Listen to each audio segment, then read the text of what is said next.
So, why should I talk to God? I mean, it's a pretty fundamental question, right?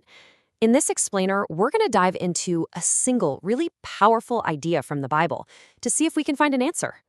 And the idea is this: maybe talking to God isn't about some duty you have to perform, but about a relationship God has been pursuing from the very, very beginning.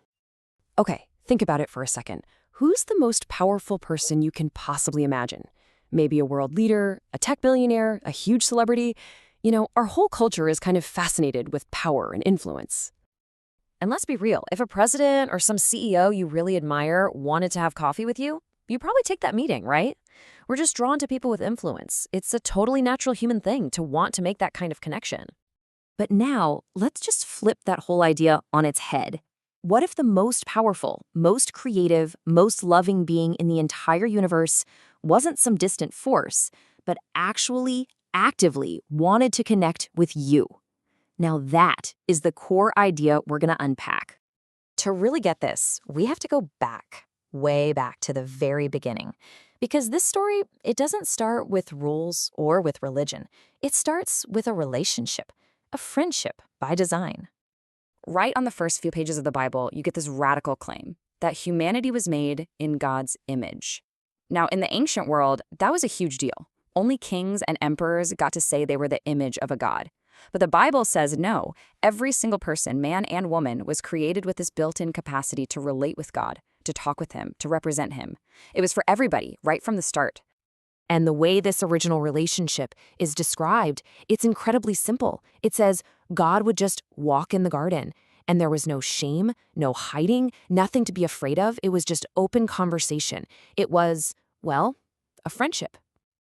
But as you probably know, the story takes a turn. That perfect, easy connection, it didn't last. A choice was made, and that choice introduced mistrust, and it totally broke the relationship. And just like that, the whole dynamic flipped. It went from walking right there in God's presence to hiding from him, from being totally unashamed to being covered in shame. That easy friendship was fractured, and humanity was driven apart from its source. But here is the most crucial point in this whole section. After the break, who made the first move to fix things? It was God. Even after being rejected, the story says God came looking. And right there, in the middle of all the consequences, he makes the very first promise that one day, this would all be restored. It shows that, for him, rebuilding that friendship was the #1 priority. So how does God even start to rebuild this? Well, the story zooms way in on just one guy, a man named Abraham, and it all starts with a simple promise. And this friendship with Abraham, it wasn't built overnight. I mean, look at this timeline. It was a journey that lasted for decades. God calls him when he's 75 years old, makes a promise, and then builds that relationship over years and years of waiting, of messing up, and of learning to trust. A process that stretched until Abraham was well over 100. And this is the result. The Bible gives Abraham this incredible title, God's friend. And why? It wasn't because he was perfect. Trust me, he made a ton of mistakes. It was because, when it came down to it, he chose to trust what God said. That trust was the bedrock of their friendship. So this friendship that started with one person, it eventually becomes the blueprint for a relationship with an entire nation. Centuries later, God rescues Abraham's descendants, and he gives them what we all know as the 10 Commandments. Now, it's easy to see these as just a list of rigid, do this, don't do that rules. But if we look closer, they're really more like ground rules for healthy friendship. The first few are about respecting God, and the rest are all about respecting each other. So, the key here is that these rules weren't just about control. They were a revelation. It was God basically showing his people his own character. Here's what I love. Here's what I hate. And here's how you can live in a way that protects our friendship and your friendships with each other. It's how you build something that lasts. But what happens when that community completely falls apart? What happens when that friendship is tested in the absolute darkest circumstances you can imagine? Well, that brings us to a time called the exile. To really get the stakes here, you have to understand what exile meant. It wasn't just being forced to move. They lost everything: their land, their king, and most importantly, the temple, the one place on earth they believed God actually lived. To many of them, it felt like God himself had been defeated, and their connection was gone for good. And in this environment, we meet a young man named Daniel, and he chose this quiet path of resistance.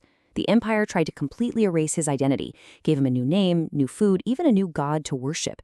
But in these small, daily choices, Daniel just quietly resolved to stay true to his friendship with God. And by doing that, Daniel proved something absolutely profound. Friendship with God wasn't trapped inside the walls of a temple in Jerusalem.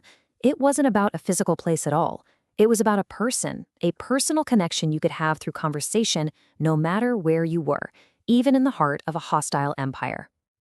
So let's just pull that whole thread together. We see that friendship was the original design from the very beginning. When it was broken by mistrust, God was the first one to step in and promise to fix it. He built it up with individuals like Abraham. He gave guidelines to protect it for a whole nation. And then he proved through people like Daniel that this friendship could endure literally anything. This entire long history of God pursuing this friendship, it all points to one single moment. For Christians, this is the ultimate proof of just how far God was willing to go. The idea is that he didn't wait for us to get our act together. He acted on our behalf while the relationship was still completely broken, showing the absolute full extent of his love. Which brings us all the way back to our original question. When you look at this entire story, from the garden to Abraham to Daniel and all the way to the cross, it kind of reframes everything, doesn't it? So is talking to God an obligation you feel like you owe him? Or could it be an open invitation to finally talk back to a friend who has been pursuing you this whole time?